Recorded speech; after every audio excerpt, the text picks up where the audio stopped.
Assalamualaikum warahmatullahi wabarakatuh. Berjumpa lagi dengan saya di channel YouTube Kanda Data. Pada kesempatan ini, Kanda Data akan membagikan video tutorial uji one way ANOVA menggunakan SPSS dan cara menginterpretasikan hasilnya. Uji one way ANOVA kita gunakan ketika ingin mengetahui bagaimana perbedaan rata-rata lebih dari dua kelompok. Untuk contoh kasus yang akan kita gunakan pada video kali ini yaitu mengenai bagaimana perbedaan penjualan susu pada 4 koperasi susu dalam satuan ton yang ada di Pulau Jawa. Data dikumpulkan mingguan dari minggu pertama sampai minggu ke-10. Ada koperasi susu A, koperasi susu B, koperasi susu C, dan koperasi susu D. Masing-masing jumlah penjualan ini adalah dalam satuan ton. Kemudian, kalau kita ingin melihat apakah ada perbedaan dari keempat kelompok ini, kita bisa menggunakan uji one way ANOVA. Langkahnya adalah ketika kita sudah mengumpulkan data seperti tampil dalam sheet Excel ini, kita tabulasikan menjadi seperti ini.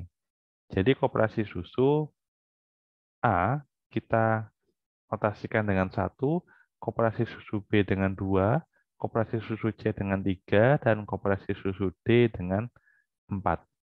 Kemudian untuk penjualan susunya ini mengikuti dari label 1, 2, 3, dan 4. Jika sudah demikian, Sobat Data bisa buka aplikasi SPSS. Untuk di aplikasi SPSS, kita ke variable view, kita buat nama variabel yang pertama adalah kita berikan nama koperasi. Karena tidak ada desimal, kita nolkan. Di sini kita berikan nama koperasi. Kemudian untuk value-nya, kita isi value 1 dengan koperasi susu A. Kemudian 2, koperasi susu B. 3 adalah koperasi susu C. Dan yang terakhir, yang 4 adalah koperasi susu D. Kemudian klik OK. Kemudian kita buat variabel view yang kedua namanya adalah sales ya. Boleh kita namakan sales. Kita nolkan desimalnya. Ini adalah penjualan susu.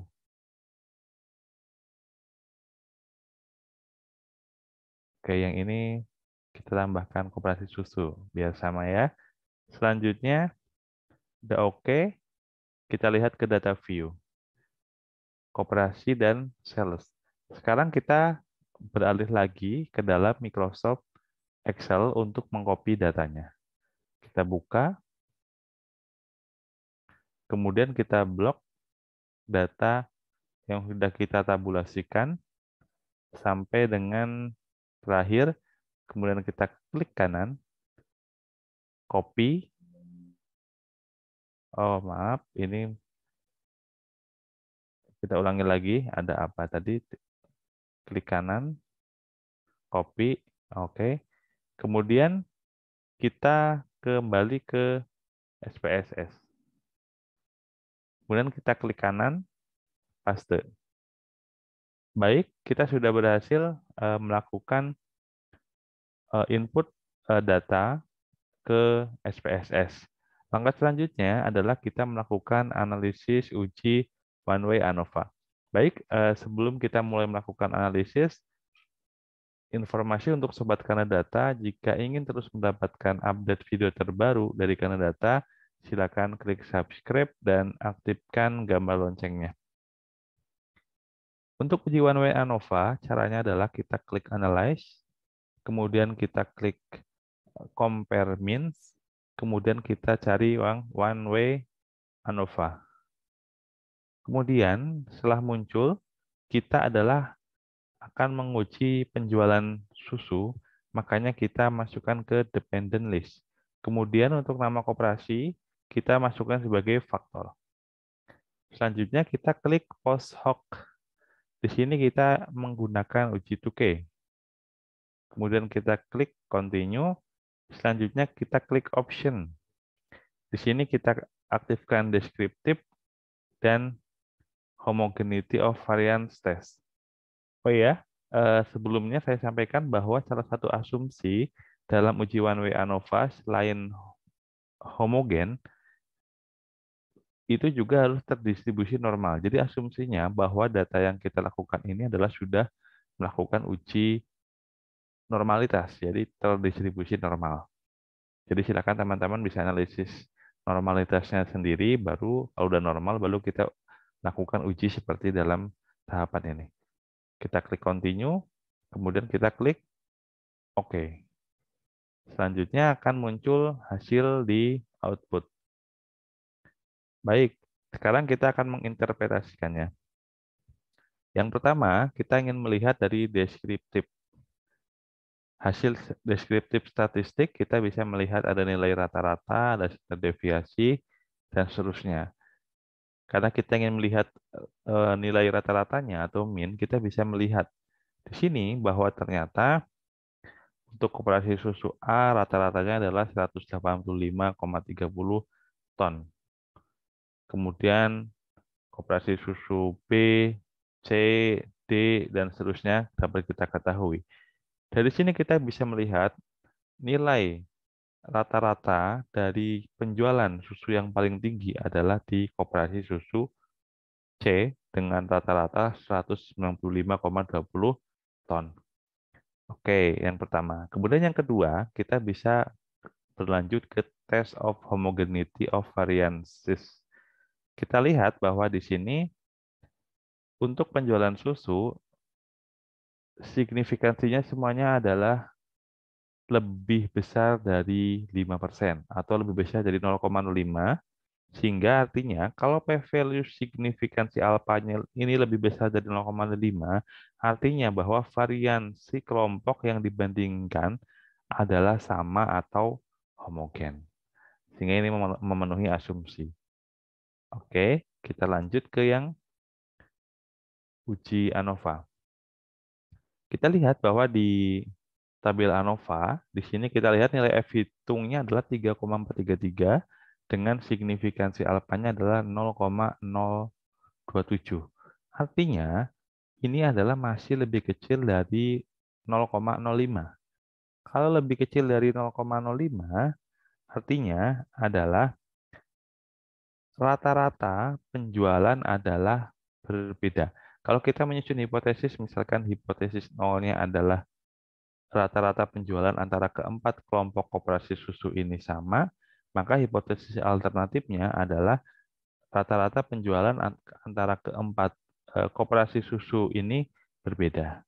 Dan kalau kita lihat karena p-value-nya lebih besar dari lebih kecil dari 0,05, ini artinya H0 ditolak. Jika 0 ditolak, maka hipotesis alternatifnya diterima. Jadi, rata-rata penjualan susu empat koperasi yang kita bandingkan ini adalah berbeda. Secara nyata ya, berbeda ya, signifikan. Oke. Kemudian kita lanjut ke post hoc test. Kita bisa membanding-bandingkan bahwa di sini untuk masing-masing koperasi susu A dengan koperasi susu B. Kita lihat 0,996. Ini artinya kalau lebih besar berarti cenderung sama ya, atau tidak berbeda.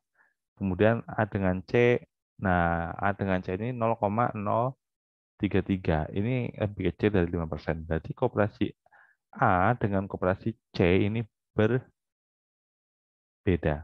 Kemudian A dengan D ini relatif sama. Kita lihat ini hampir semuanya sama kecuali yang koperasi susu C dengan koperasi susu A ya. Jadi ini yang berbeda ya. Yang lain adalah sama.